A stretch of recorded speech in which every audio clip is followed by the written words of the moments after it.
जिस प्रकार से अनेक वर्षों के कठिन परिश्रम के पश्चात दुनियावी डिग्री हासिल होती है, उसी प्रकार ही अनेक जन्मों के पुण्य प्रताप से सद्गुरु की चरण शरण प्राप्त होती है।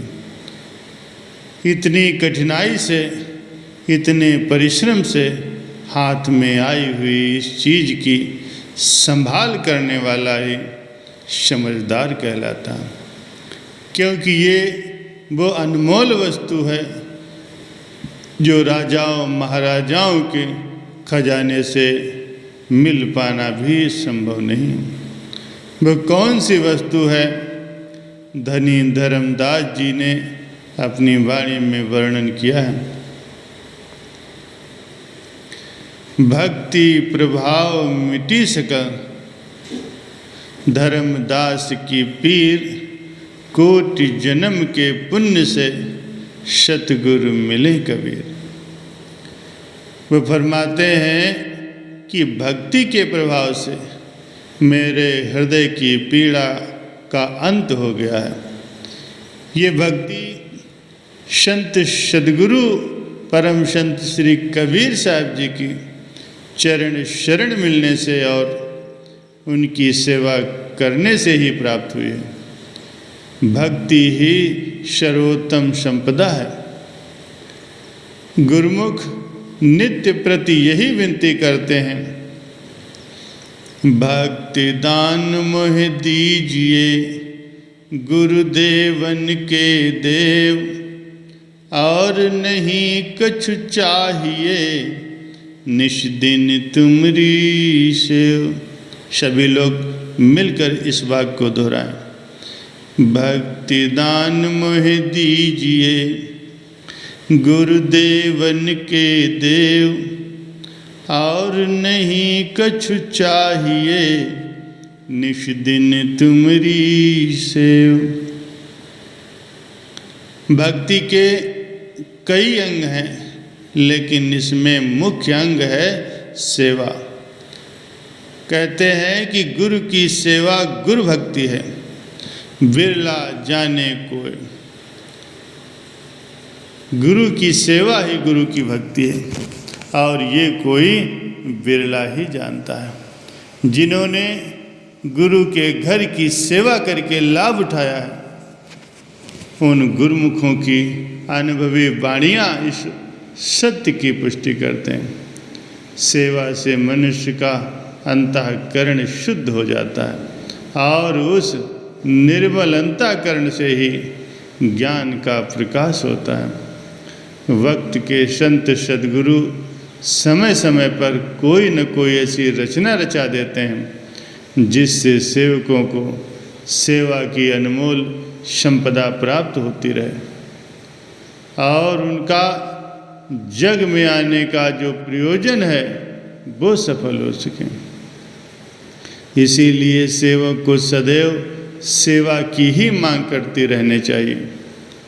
बाकी चीज़ें तो सेवक के पीछे पीछे स्वतः ही चली आती हैं। यहाँ तक कि तीनों लोकों के स्वामी सद्गुरु भी सेवा से रीझ कर अपने सेवकों के वश में हो जाते हैं। गुरबाणी में वर्णन आया है, सेवा करत होय निकामी, तिसको होत परापत स्वामी। निष्काम सेवा करता हुआ सेवक एक दिन अपने स्वामी से जाकर के मिल जाता है। जिसे मालिक मिल गए, फिर उसे किस बात की कमी रही। जैसे जड़ को पानी देने से पत्ते अपने आप हरे भरे हो जाते हैं, वैसे ही सेवा करने से सब फल सहज में ही प्राप्त हो जाते हैं। गुरबाणी में वर्णन आया है, चार पदार्थ जे कोई मांगे, साध जना की सेवा लागे। संतों की सेवा करने से चार पदार्थ मिलते हैं, जिसमें लोक और परलोक के सभी सुख सम्मिलित हैं। जिस सेवा से भक्ति की प्राप्ति हो, उस सेवा की तो गुरुमुख सदैव मांग करते रहते हैं। सतगुरु सेवहि ता सुख पावै, नाहि त जगिया जन्म गंवाई।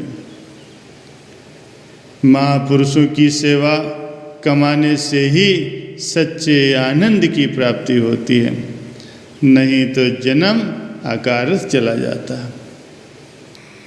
वो तो केवल पानी का ही मंथन करता है जो गुरु की सेवा किए बिना भक्ति की मांग करता है, जिससे कोई भी लाभ प्राप्त नहीं होता, अपितु समय ही नष्ट होता है।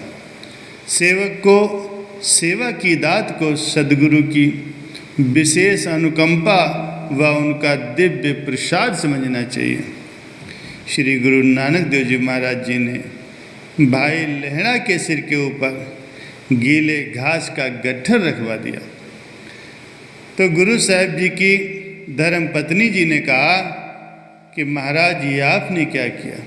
उसके तो बहुमूल्य रेशमी कपड़ों को कीचड़ से लथपथ कर दिया। तो गुरु साहब जी ने फरमाया कि हमने तो इस पर वो रंग डाला है जो जन्म जन्मांतरों तक भी नहीं उतरेगा। ये कीचड़ के छींटे नहीं हैं, अपितु केसर के छींटे हैं, जिसका भेद समय आने पर पता चलेगा। संतों की मौज को आम जीव भला कैसे समझ सकता है? श्री गुरु अमरदास जी नियम से रात के आखिरी पहर में, जबकि अंधेरा ही रहता था, श्री गुरु अंगद देव जी के स्नान के लिए नदी से गागर में जल भर करके लाया करते थे। एक दिन उनका पांव फिसल जाने के कारण वे गागर सहित गड्ढे में जा गिरे। आवाज़ सुनकर वहीं समीप ही रह रहे जुलाहिन के मुख से अनायास ही ये निकल पड़ा कि ये कोई और नहीं, अमरू निथामा ही होगा। लेकिन गुरु साहब जी ने फरमाया कि अमरू निथामा नहीं, ये तो बेसहारों का सहारा है, बेआसरों का आसरा है और सृष्टि का मालिक है। उनकी निष्काम सेवा से प्रसन्न होकर के गुरु साहब जी ने उन्हें अनेक वरदान दे डाले। इसीलिए सेवा की अनमोल संपदा तो सद्गुरु उन्हें प्रदान करते हैं जिन पर उनकी कृपा उतरती है। जिन गुरुमुखों को गुरु घर की सेवा प्राप्त हो जाए, उन्हें अपने भाग्यों की सराहना करनी चाहिए। गुरु दर की जो सेवा मिले, उसे हित चित्त से करके अपने जीवन में लाभ प्राप्त करें।